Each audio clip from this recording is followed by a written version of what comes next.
खबरों का lunch box.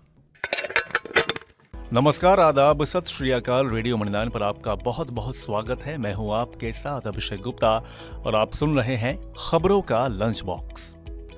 1 फरवरी से आईएमपीएस के नियमों में होगा क्या बदलाव? टमाटर, आलू, प्याज की कीमतों ने क्यों बढ़ाई टेंशन? महिला कर्मचारियों को सरकार ने दी क्या बड़ी खुशखबरी, बताएंगे आपको। और इसके अलावा भी होंगी बिजनेस और पर्सनल फाइनेंस से जुड़ी कई और बड़ी खबरें। तो चलिए फटाफट खोलते हैं खबरों का लंच बॉक्स। तो लंच बॉक्स के पहले डब्बे में एनपीएस से जुड़ी खबर है। नेशनल पेंशन स्कीम के सब्सक्राइबर्स के लिए एक जरूरी खबर है। पेंशन नियामक पीएफआरडीए द्वारा जारी किए गए नोटिफिकेशन के अनुसार एनपीएस खाता धारकों के लिए खाते से विड्रॉल के नियमों में बदलाव होने जा रहा है। अब अकाउंट होल्डर्स को अगले महीने से जमा राशि का केवल 25% हिस्सा ही निकालने की अनुमति मिलेगी। पीएफआरडीए के 12 जनवरी 2024 को जारी किए गए सर्कुलर के अनुसार एनपीएस खाता धारक बच्चों की पढ़ाई, शादी के खर्च, घर खरीदने, मेडिकल खर्च आदि के लिए अपने खाते में जमा राशि का केवल 25% हिस्सा ही निकाल पाएंगे। इसके अलावा खुद का बिजनेस या स्टार्टअप शुरू करने के लिए एनपीएस खाते से निकासी की जा सकेगी। इसमें खाता धारक और नियोक्ता दोनों की योगदान राशि को शामिल किया गया है। नए नियम 1 फरवरी से लागू हो जाएंगे। खोलते हैं लंच बॉक्स का अगला डब्बा। आम जनता पर महंगाई की मार पड़ सकती है क्योंकि आलू, प्याज, टमाटर जैसी प्रमुख सब्जियों की कीमतों में बढ़त दर्ज की गई है। हाल के कुछ हफ्तों में इन प्रमुख सब्जियों के दाम में इजाफा हुआ है, जिसका असर खाद्य महंगाई दर पर दिख सकता है। उपभोक्ता मामलों के विभाग के जारी किए गए जनवरी की डेटा के अनुसार आलू के रिटेल रेट में सालाना आधार पर 33% की बढ़त दर्ज की गई है और ये फिलहाल 20 रुपए प्रति किलो तक बिक रहा है। वहीं प्याज की रिटेल कीमत में 20% की बढ़त हुई है और यह बढ़कर 30 रुपए प्रति किलो और टमाटर की कीमत में सालाना आधार पर 50% तक की बढ़त हुई है और यह रिटेल बाजार में 30 रुपए प्रति किलोग्राम तक बिक रहा है। सोने का इंपोर्ट इधर खूब हुआ है। चालू वित्त वर्ष में अप्रैल से दिसंबर के बीच देश में सोने का आयात 26% अधिक हुआ है। 35.95 अरब डॉलर मूल्य का सोना आयात किया है। इस वजह से देश का चालू खाता घाटा बढ़ा है। एक साल पहले समान अवधि में 28.4 अरब डॉलर मूल्य का सोना आयात हुआ था। चीन के बाद भारत दुनिया का दूसरा सबसे बड़ा सोने का उपभोक्ता देश है। ज्वेलरी इंडस्ट्री की मजबूत मांग की वजह से सोने का आयात इस साल बढ़ गया है।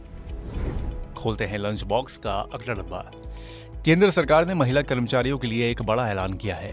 अब वह अपने पति की जगह बेटे या बेटियों को फैमिली पेंशन का हकदार बना सकेंगे। इस संबंध में नए नियम लागू कर दिए गए हैं। Department of pension and pensioners welfare ने आधिकारिक बयान में बताया कि केंद्र सरकार ने सिविल सर्विसेज रूल्स 2021 में बदलाव किए हैं। अब सरकारी क्षेत्र में कार्यरत महिला कर्मचारी अपने बच्चों को पेंशन दे सकेंगी। सरकार के इस लैंडमार्क डिसीजन का असर सामाजिक ताने बाने पर होगा। सामाजिक और आर्थिक असर दिखाई देंगे। फिलहाल महिला कर्मचारी अपने पति को ही नॉमिनी बना सकती हैं। अब वह बेटे और बेटियों में से किसी को भी फैमिली पेंशन में नॉमिनी बना सकेंगी। यह आधिकारिक सूचना सोमवार को जारी की गई है। खोलते हैं लंच बॉक्स का अगला डब्बा।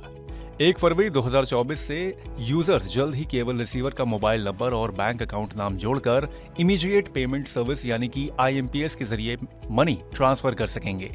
National payment corporation of India यानी कि एनसीपीआई के मुताबिक इसमें बेनिफिशियरी जोड़ने की जरूरत नहीं है और आईएफएससी कोड की भी जरूरत नहीं होगी। अब देखते हैं कि लंच बॉक्स के अगले डब्बे में क्या है। दिल्ली हाईकोर्ट ने बजट एयरलाइन स्पाइसजेट को उसके एयरक्राफ्ट के लिए इंजन देने वाले पट्टेदारों को $4 मिलियन यानी कि करीब 33.26 करोड़ रुपए भुगतान करने का आदेश दिया है। एयरलाइन को यह पेमेंट 15 फरवरी तक करना होगा। भुगतान नहीं करने की स्थिति में कोर्ट ने परिचालन रोकने की चेतावनी दी है। पिछले साल दिसंबर में दिल्ली हाईकोर्ट ने स्पाइसजेट को $4.5 लाख यानी करीब 3.74 करोड़ रुपए का भुगतान करने का आदेश दिया था। एयरलाइन ने यह पेमेंट कर दिया है।